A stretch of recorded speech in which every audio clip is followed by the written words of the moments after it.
Hello guys! Ang gagawin natin ngayong araw guys is magtatanim ako ngayon ng papaya. So magtatanim ako guys ngayon ng papaya for today's video. Actually, nakapagtanim na ako nung nakaraang araw pa guys. Pero hindi ko lang kasi nakuha na ng video kasi nalow ba tayo guys. So ngayon, i-update ko na lang kayo kung ano yung naitanim ko na. Pero konti pa lang siya guys. As in, siguro mga dalawa pa lang tatlo pala. Tatlo. Itatry ulit natin itong papaya kung tutubo siya. So, let's go na guys. Tanim muna tayo.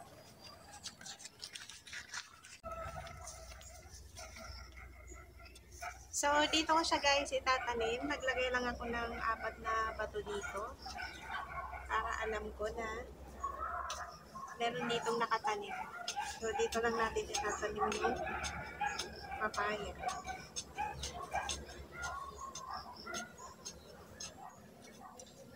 Hiwalayin natin guys.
Diyan muna natin itatanim yung papaya. So, titingnan natin kung tutubo pa siya guys.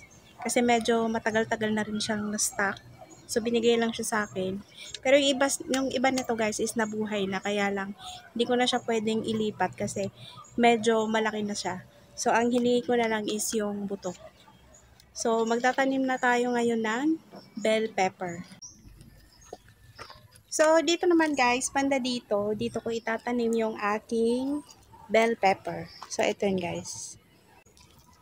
So, yung bell pepper natin guys is 5 pieces na lang din ng ating bell pepper. So, ubusin na natin siyang itanim guys.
Kumuha nga pala ako ng ganito na ilalagay ko dito para alam natin kung saan, para may palatandaan tayo pag tumubo na guys.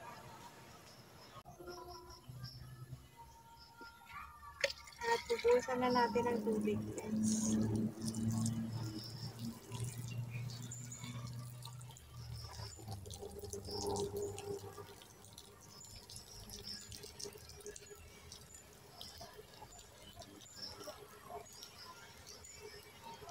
Ayun guys, hindi ko na kailangang buhusan ng tubig dahil basa na yung lupa dati. Dahil pinaglalagyan ko siya guys ng mga itlog na, yung eggshells na pinatuyo. So, dinurog-durog ko siya dyan guys. So, ayan.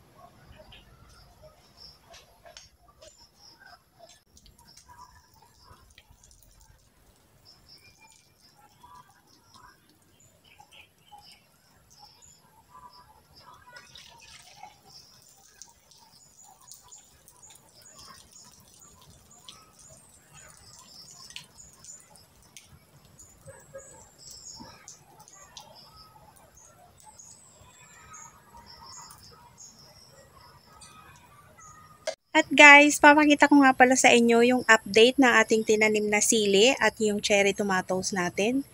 Parang yung sili lang ang medyo may pag-asa guys. May nakita akong pag-asa sa ating sili. So tingnan niyo guys. So eto guys, yan. Medyo may pag-asa ang ating sili. Ayan o, may nakita na akong nag-germinate na buto. So ayan siya guys. So hopefully, lahat siya tumubo. Pero yung ating cherry tomato is wala pa tayong nakikita. Pero hopefully guys, tumubo din yan. So ayan, meron na tayong hybrid na sili. So meron na siyang isa guys. Pero feeling ko ito siya, pumapangalawa. May pumapangalawa dito guys. Ayan. May pumapangalawa dyan. So, diba?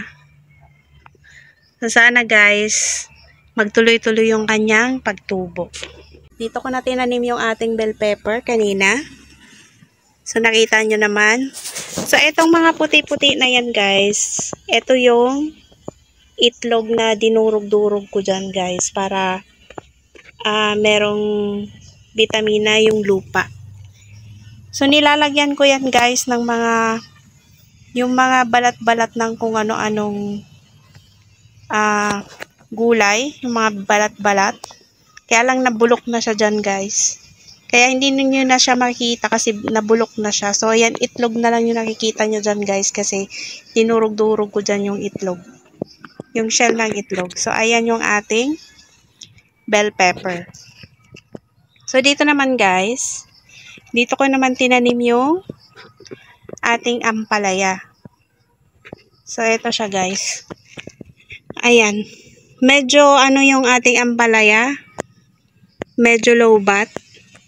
Kasi guys, kaka-transfer ko lang ng ampalaya. So, tumubo siya, nag-germinate siya. Hindi ko kaagad siya nalipat. So, ayan. So, medyo na ano siya, na low bat. So, sana hindi siya mamatay. Pero nagtanim ako dyan ulit ng isang buto. Kaya lang hindi ako sure kung tutubo. Kasi nga medyo last June pa yata yun pwedeng itanim. So, hindi ko alam kung tutubo pa siya. So, ayan. Kung hindi, papalitan ko na lang siya ng panibagong buto ng ampalaya. So, yung ampalaya, dito ko siya guys nilagay. So, eto yan. Ating ampalaya. So, ayan o. June 2023 pa yung nilagay kong buto dyan, guys. So, ayan. At dito naman, yung ating sigarilyas, guys. Yan. Yung ating sigarilyas. Ayan. Yan. Eto, feeling ko tutubo pa siya kasi October 2023 pa naman siya pwedeng itanim. So, dito ko siya tinanim, guys.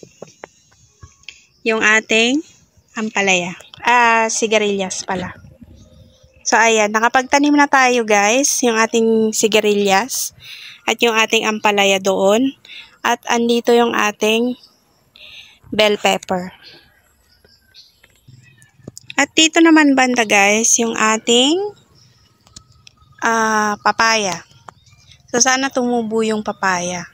Kasi mababa lang daw yun pag tumubo. Papakita ko din sa inyo guys yung yung ating kamatis. So dito yun banda guys yung ating kamatis. So eto siya guys. Dito ko nilagay yung ating kamatis. Ayan siya. Madami-dami tayong naitanim ngayong araw. So, meron na tayong kamatis at meron tayong bell pepper, meron tayong ampalaya, meron tayong sigarilyas, at meron tayong papaya.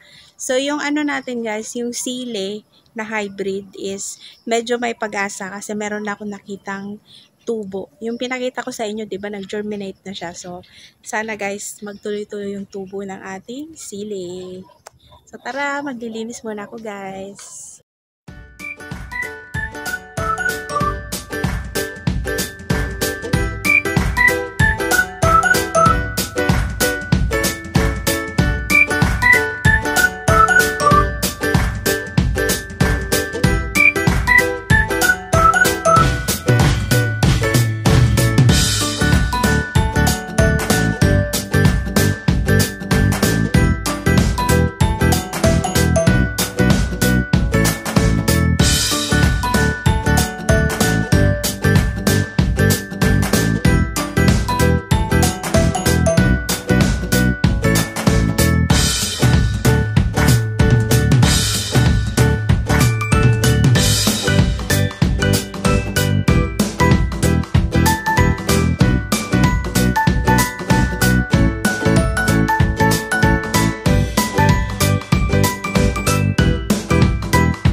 Tapos na tayong magtanim ngayong araw. Sana guys, samahan niyo ulit ako sa aking mga susunod na vlog.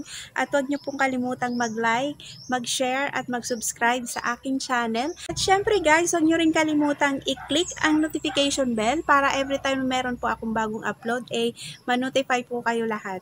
So thank you guys at sana samahan niyo ulit ako sa aking mga susunod na videos. See you soon guys!